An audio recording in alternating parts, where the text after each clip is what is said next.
My name is Jason Carter.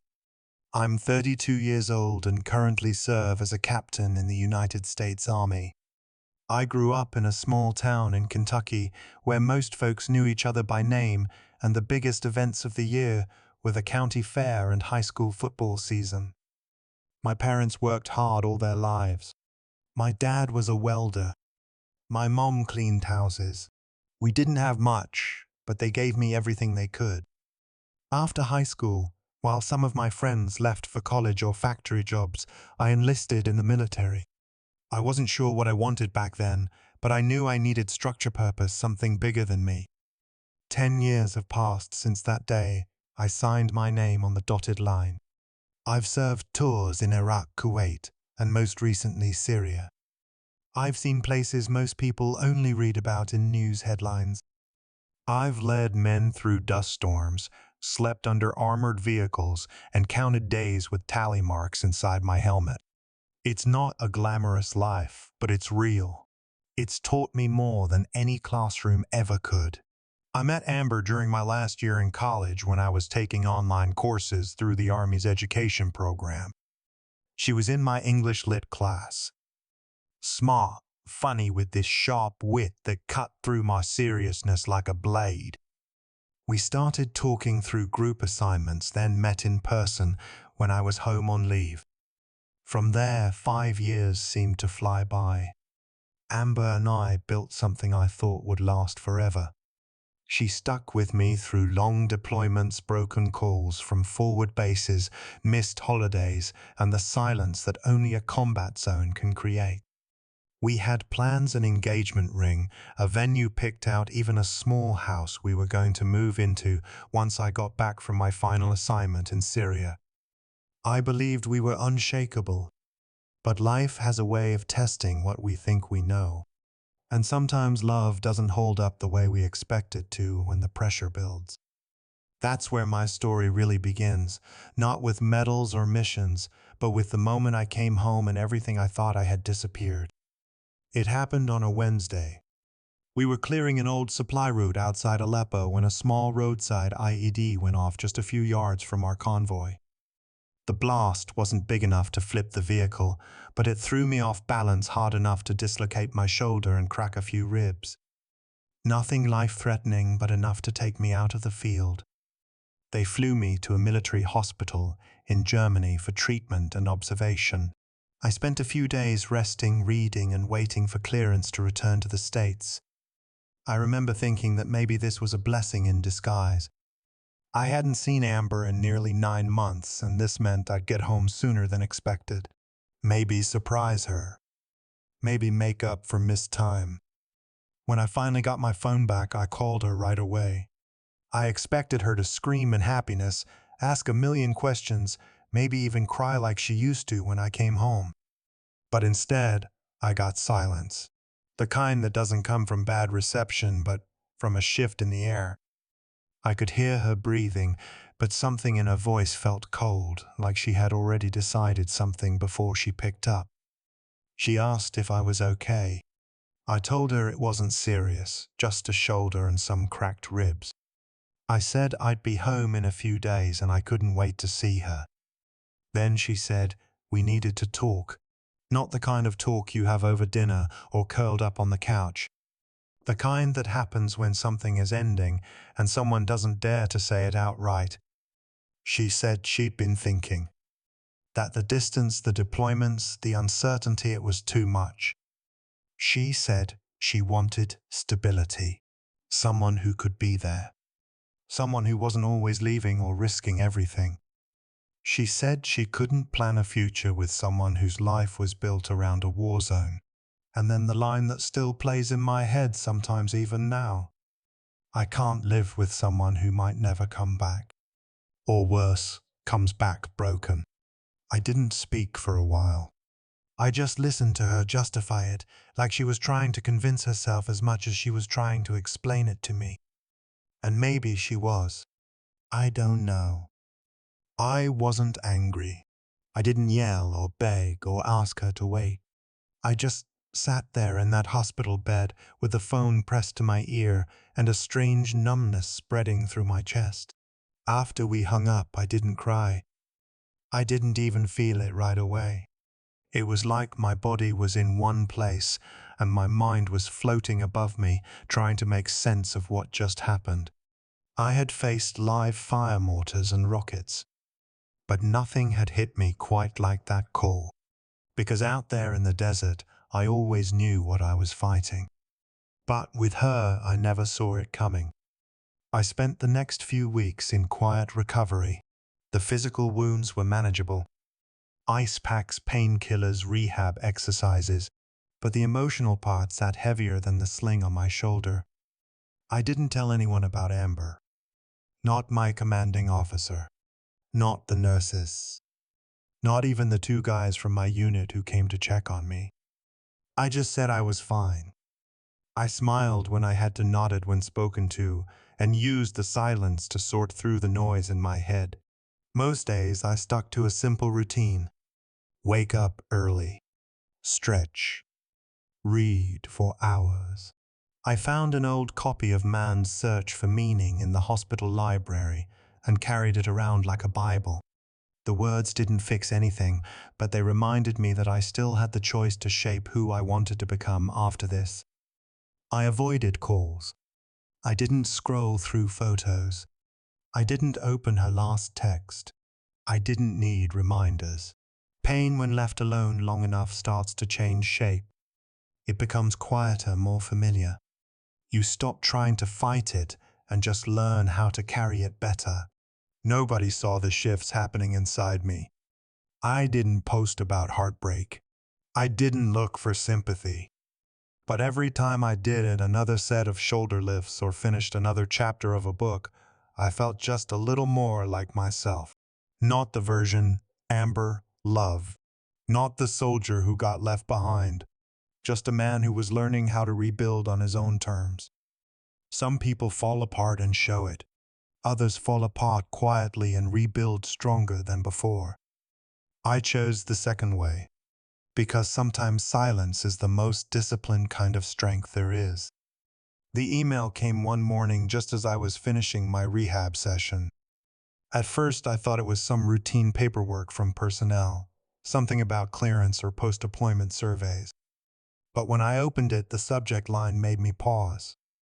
It was an invitation to join the Army's Advanced Leadership Development Program, a fast-track course for officers being considered for major. I read it twice before it sank in. Me. I hadn't even applied. Apparently, someone had submitted my name based on service evaluations and command recommendations. I sat there on the edge of the hospital bed, still wearing the same old sweats, and just stared at the screen. I didn't feel proud at first. I felt confused, then quiet, then ready.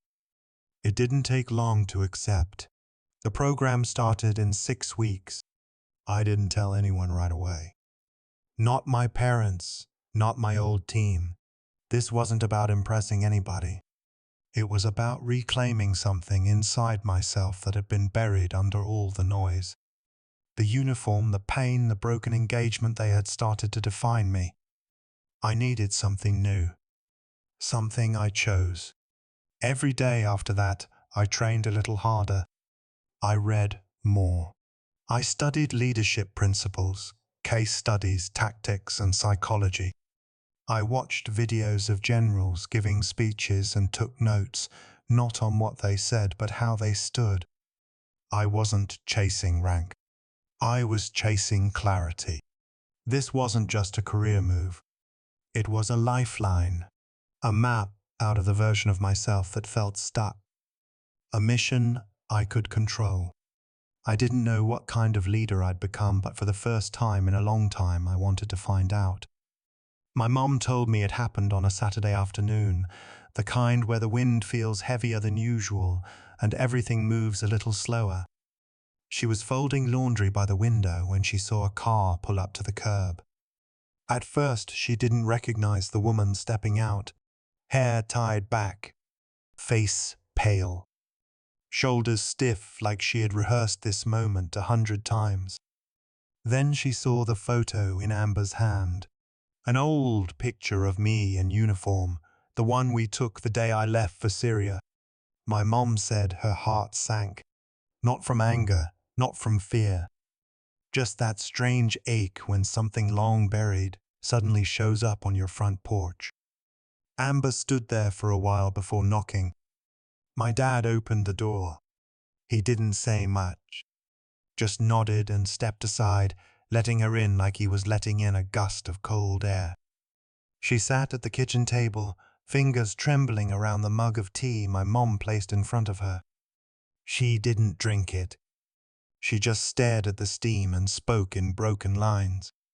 She said she made a mistake, that she thought walking away was self-preservation, but it only made the silence louder.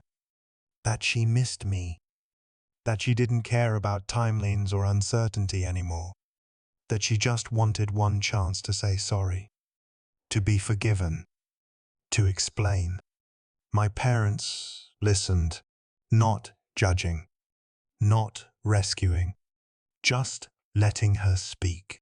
When she asked to see me, my mum gently said I wasn't home, that I was stationed out east for training, that even if I had been home, she wasn't sure I would have answered the door.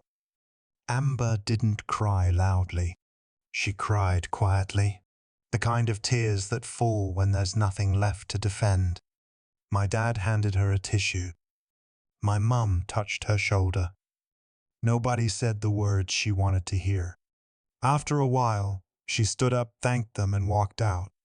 She didn't look back. My parents watched her go. Not with bitterness. Not with sympathy. Just with the kind of silence you offer to someone arriving too late to change the ending. That night, my mom told me she hoped Amber found peace. But she also said without hesitation that I had already moved past the kind of love that needs apology to survive. Amber, Mom told me you came by the house. She said you looked different, quieter, tired in a way that didn't come from lack of sleep. I wasn't surprised. Life has a way of teaching all of us the lessons we try hardest to avoid. I'm not writing this to reopen anything. I don't need explanations. The past already said everything it needed to say. I just want to tell you who I became after you left. Not to prove anything, but because silence deserves a voice once in a while. When I came home from Syria, I thought losing you was the worst part of that year. Turns out it wasn't. The hardest part was realizing how much of myself I had given away to the idea of being enough for someone else. I spent months sitting with that truth until it stopped hurting, until it became a map instead of a scar. I started small, woke up early, ran again, read again, spoke to no one unless I had something worth saying. Somewhere in that quiet, I began to remember the man I was before life got complicated. The one who found peace in discipline, not validation. Then the call came. A program for officer advancement. Major training. At first it felt undeserved, like a life I hadn't earned. But the more I leaned into it, the more it felt like what all the pain had been preparing me for. I poured myself into it completely. I learned that leadership isn't about commanding others. It's about mastering your own silence, your own storms. The world didn't stop when you walked away, Amber. It kept turning slow and steady, waiting for me to catch up.